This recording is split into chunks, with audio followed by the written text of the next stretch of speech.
बिस्मिल्लाहिर्रहमानिर्रहीम, इय्याका नअबुदु व इय्याका नस्तईन। मेरे पाकिस्तानियों, कल मैं FIA की इन्वेस्टिगेशन साइफर के ऊपर जो हो रही है उसमें मैं कल शिरकत कर रहा हूँ। और मैं सारा वक्त जिस तरह मैंने आपको कहा तैयार होता हूँ जेल जाने की, क्योंकि जो मिनिस्टर इंटीरियर का राना सनाउल्लाह है जिसके नीचे FIA है, वो तो पहले ही कह बैठा है कि इमरान खान को जेल में डालेंगे हम ये साइफर के ऊपर। तो मुझे नहीं पता, क्योंकि इस वक्त कोई कानून तो है नहीं, जंगल का कानून है, जिसे मर्जी चाहो जेल में डाल दो। बेचारे कितने लोग हमारे औरतें जेलों में पड़े हुए हैं, कोई पूछने वाला नहीं है उनके। वो जाते हैं अदालतों में, वो फिर वापस आ जाते हैं कि वो केस नहीं सुनते। फिर प्रेशर इतना ज़्यादा है कि वो एक केस से अगर जज उनको बेल भी देता है वो फिर पकड़ लेते हैं। लेकिन औरतों को, यानी उनके बच्चे हैं, उनको जेलों में रखा हुआ है, और यानी पुरअमन एहतजाज करने पे जेलों में रखा हुआ है। तो इसलिए कानून तो है ही नहीं, तो कभी भी कुछ हो सकता है। इसलिए मैं पहले आपको आगाह कर दूं, क्योंकि मीडिया सारा कंट्रोल्ड है। आपको पता है पूरी तरह इन्होंने सारी टीवी चैनल्स को PTV बना दिया, और PTV में बिल्कुल वो जो ये प्रोपेगेंडा चाहते हैं वो आता है। और मैं फिर आज याद कराना चाहता हूं कि कौम उन सारे सहाफ़ियों की तरफ देख रही है, मीडिया हाउसेस की तरफ देख रही है, जिन्होंने हमारे दौर में तो पूरी जिहाद की थी आज़ादी सहाफ़त। और इतनी सी बात होती थी, गालियां भी हमें पड़ रही होती थी, और हमें कह रहे थे कि हम मीडिया के ऊपर कोई बड़ी सख्ती कर रहे हैं। तो ज़रा मुआवजा करें, थोड़े देर कौम तो कर ही रही है कि आपकी ये वक्त तो गुजर जाएगा, लेकिन कौम ये याद रखेगी कि कौन से लोग खड़े हुए थे। वो इमरान रियाज को याद रखेगी ये सारी कौम, कि वो कम से कम अपने मौक़िफ़ पे खड़ा रहा। इस मुल्क के अंदर जो सहाफ़ी होते हैं, जो एक जहाद करते हैं हक और सच के लिए, जिस तरह अरशद शरीफ थे, कौम इनको हमेशा याद रखेगी। अरशद शरीफ शहीद को, वो जो 4 जर्नलिस्ट मुल्क से बाहर चले गए, लेकिन उन्होंने कॉम्प्रोमाइज़ नहीं किया। उन्होंने किसी प्रेशर में आके राय हक से नहीं उतरे।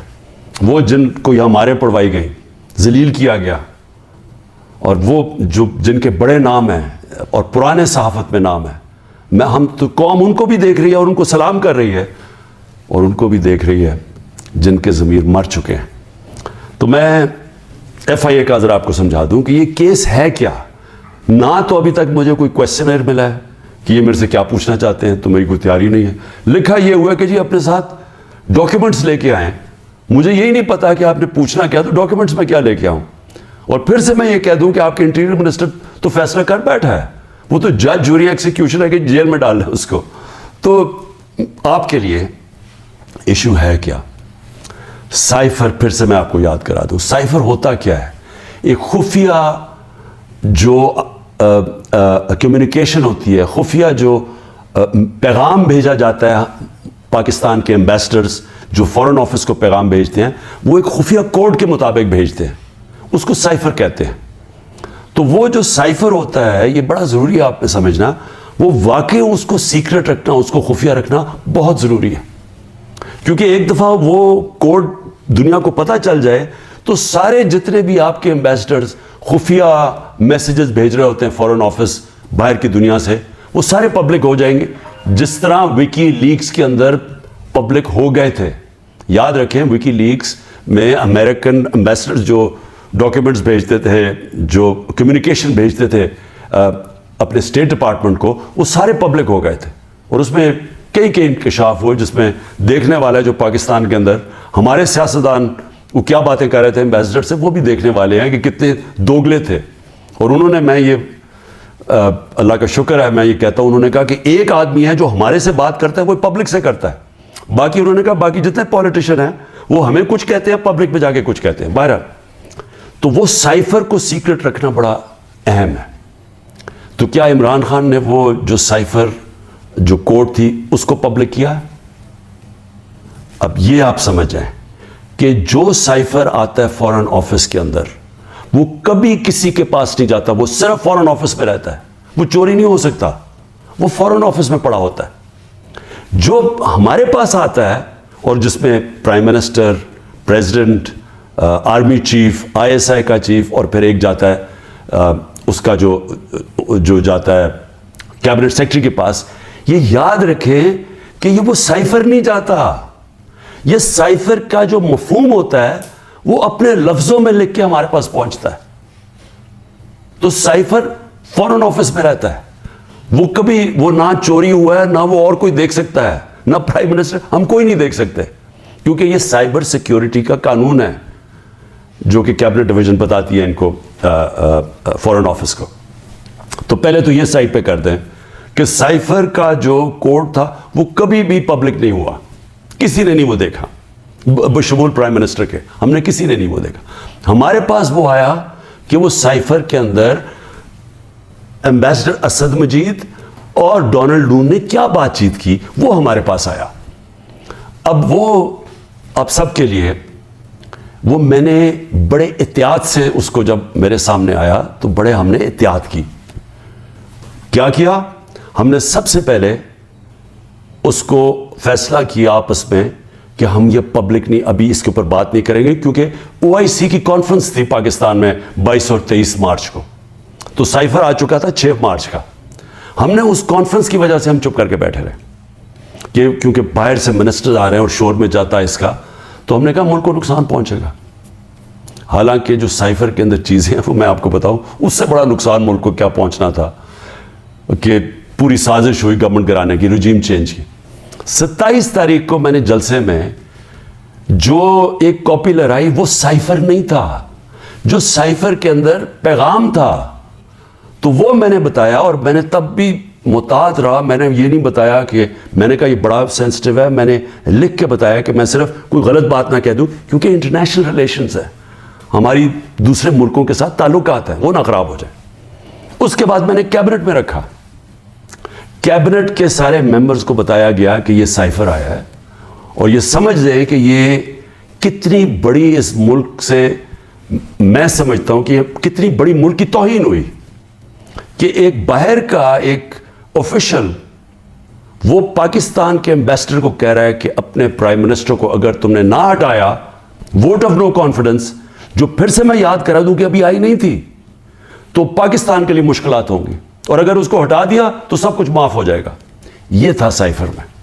और जो एम्बेसडर थे, फिर से मैं आपको बता दूं, असद मजीद, उन्होंने लिखा उसमें कि मेरे ख्याल में तुम्हें इसके अमेरिका के खिलाफ उनको प्रोटेस्ट करना चाहिए, डिमार्च करना चाहिए कि ये कभी इस तरह की जुबान इस्तेमाल नहीं होती, ऐसी धमकी नहीं दी जाती। मैं पहले कैबिनेट में रखता हूं, फिर 28 मार्च को नेशनल सिक्योरिटी काउंसिल में रखता हूं। और वो नेशनल सिक्योरिटी काउंसिल में सारे सर्विस चीफ होते हैं, जनरल बाजवा थे वहां, एयर चीफ थे, उधर नेवी के चीफ थे, जॉइंट चीफ ऑफ स्टाफ थे, हमारे सारी कैबिनेट के सीनियर मेंबर्स थे, फॉरेन ऑफिस के सेक्रेटरी बैठे हुए थे। और उसमें क्या फैसला होता है कि हमें जिस तरह एम्बेसडर असद मजीद ने रिकमेंड किया, हमें डिमार्च करना चाहिए, हमें अमेरिका को प्रोटेस्ट करना चाहिए कि ये आपने हमारे अंदरूनी मामलात में मुदाखलत की।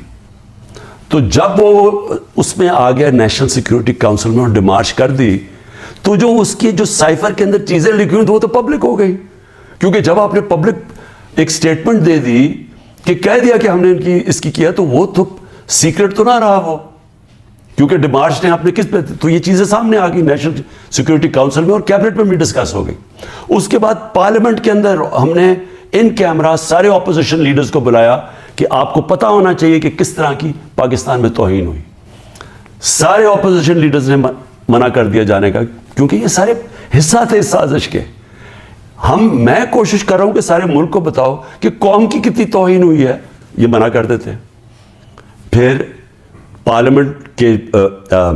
पार्लियामेंट से जो स्पीकर होते हैं वो चीफ जस्टिस ऑफ पाकिस्तान को भेजते हैं, और मैं भी उन्हें कहता हूं कि इसके ऊपर इंक्वायरी करें कि ये जो मुदाखलत हुई है इसके अंदर पता तो चले कि ये हुआ क्या, कितनी बड़ी साजिश हुई है कि सिटी गवर्नमेंट के ऊपर, इलेक्टेड प्राइम मिनिस्टर के ऊपर धमकी मिलती है, और फिर उसके गवर्नमेंट गिराने की पूरी तैयारियां शुरू हो जाती हैं, लोग भागना शुरू हो जाते हैं, एलाइज चले जाते हैं।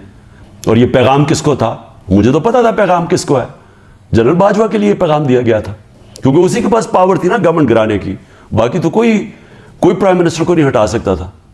तो उसके बाद जब یہ اور پھر کیبنٹ کے اندر ہم نے اس کو ڈی کلاسیفائی بھی کر دیا.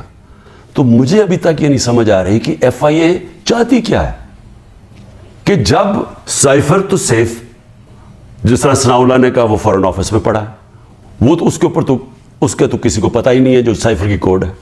ہمارے پاس جو اس کی جس کو پیرافریز کہتے ہیں انگریزی میں لفظ, ہمارے پاس جو آتا ہے وہ تو اس کا مفہوم آیا تھا, اور وہ جا کے نیشنل سیکورٹی کاؤنسل اور کیبنٹ میں جب رکھا اور بعد میں ڈی کلاسیفائی بھی کر دیا تو وہ تو پھر ایک سیکرٹ ڈاکیومنٹ نہیں رہا. اب اصل چیز پہ آ جائیں